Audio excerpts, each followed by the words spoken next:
So moving on to chapter 10, the foolish and the wise are contrasted by one being on the left and the other on the right.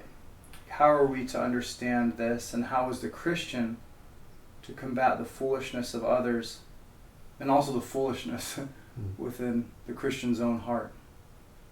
Yeah, I mean, it's certainly not a political statement. It's not talking about left and right politically.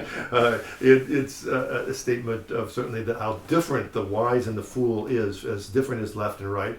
But even more so in the culture of Ecclesiastes, I mean, Scripture, ancient Near Eastern culture, the right hand was the favored hand, and the left hand was the unfavored hand. And so it's probably talking that the wisdom is the favored one. It's the one you want to go with, you want to stick with, God's wisdom, and not man's wisdom, and not your own way. So how do you keep that from within your own heart? Foolishness springing up from within your own heart or my own heart. What's the Christian's barometer to realize it and to avoid it?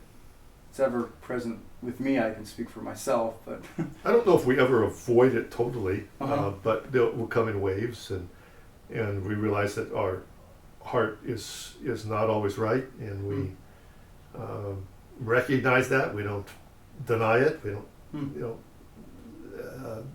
excuse ourselves in it. We realize our heart is not thinking the right thoughts all the time, but we stop once we recognize that, and we fly to Christ and cling to His death and resurrection for us, that He is our life and that we're in Him. So we heard some questions in chapter 10, or some advice about rulers and kings. Two questions I have here. We hear of the woe of a king, or woe to a people when the king is a child, and happiness to the people when there's a king of nobility. What is this about this teaching that's Christian, if anything? Yeah, it might sound like the Scripture is teaching aristocracy. That there's certain, that's the best way. That only a certain group of people who've been in a certain family can rule. We kind of think that politically today with the Bushes and the Clintons. At times, yeah. But anyway, I think what it's talking about there is that the person who's not prepared and able to rule, a child is not mature enough to rule the nation yet, and history shows how that is disastrous sometimes when a child is ruling. And the nobility is that at least those people have been trained to lead and to govern, and so you want that kind of person. I don't think it's talking about a class situation there so much as it is talking about a general principle, a wise principle of having people who know what to do. What is it? There's a Luther quote on that. It's of some sort. I'd rather be ruled by a wise Turk than a stupid Christian. Luther. But there's something like that. Yeah, I know. I've heard that quote. Yeah.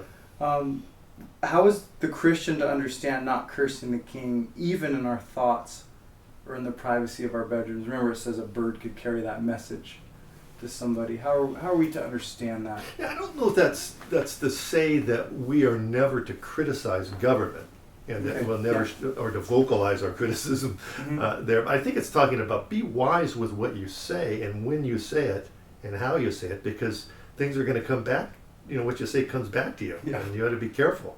You could lose your head if the king finds out what you're talking about. So I think it's more of a statement of the end of that section. That was the end of a passage there. Right.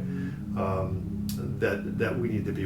It's another example of wisdom and wisdom with our words, which in the context talks about